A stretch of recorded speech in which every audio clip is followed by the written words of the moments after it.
Podizanje sunca svakog jutra je bilo tako teško da je za to bilo potrebno 5 jednoroga čarobnjaka. Plus star stvir bradati uz njih. To su za vas veliki čarobnjaci. O ne, dobacivači, šta da radimo? Spike, improvizuj. Da, i podizanje sunca svakog jutra je bilo super iscrpljujuće. Ali to vidite i sami, zar ne? Mislim, da li ovi momci izgledaju istrošeno ili šta? Star Svirl je toliko napet da mu se rog iskrivio.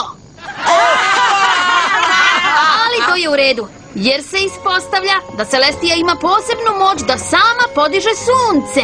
Vreme je za novi dan u Ekvestriji. U silnoj zbrci smo zaboravili da nemamo sunce. Šta ćemo da radimo? Igrat ćemo pantomimu.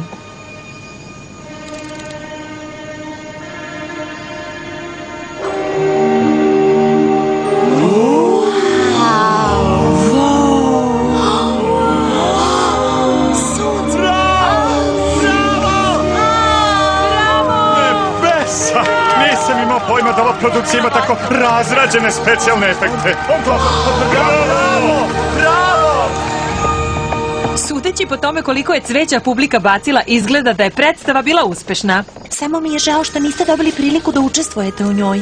Nema potrebe. Nisam ni mislila da moram da budem na pozornici da bi bila deo predstave. Sve što sam želela je da stvorim iskrenu vezu od kreativnosti, umetnosti i sreće sa prijateljima. I upravo sam to i uradila. Hvala što ste spasili našu predstavu, princezo. Nema na čemu, Twilight. Ali od sada niko od vas više neće morati da me zove princeza. Ha? Čekaj, šta? Nećemo? Ne. Toliko sam se zabavila večeras da sam odlučila da se odreknem krune, siđem s prestola i posvetim sve svoje vreme pozorištu. Vi? Šta?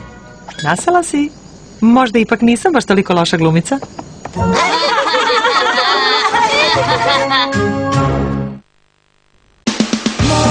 Uloge tumačili Marijana Aranđelović, Jelena Jovičić, Aleksandra Širkić, Snežana Jeremić-Nešković i Marko Marković. Tonski snimatelj Vladislava Spasić. Montaža Dejan Pavlović.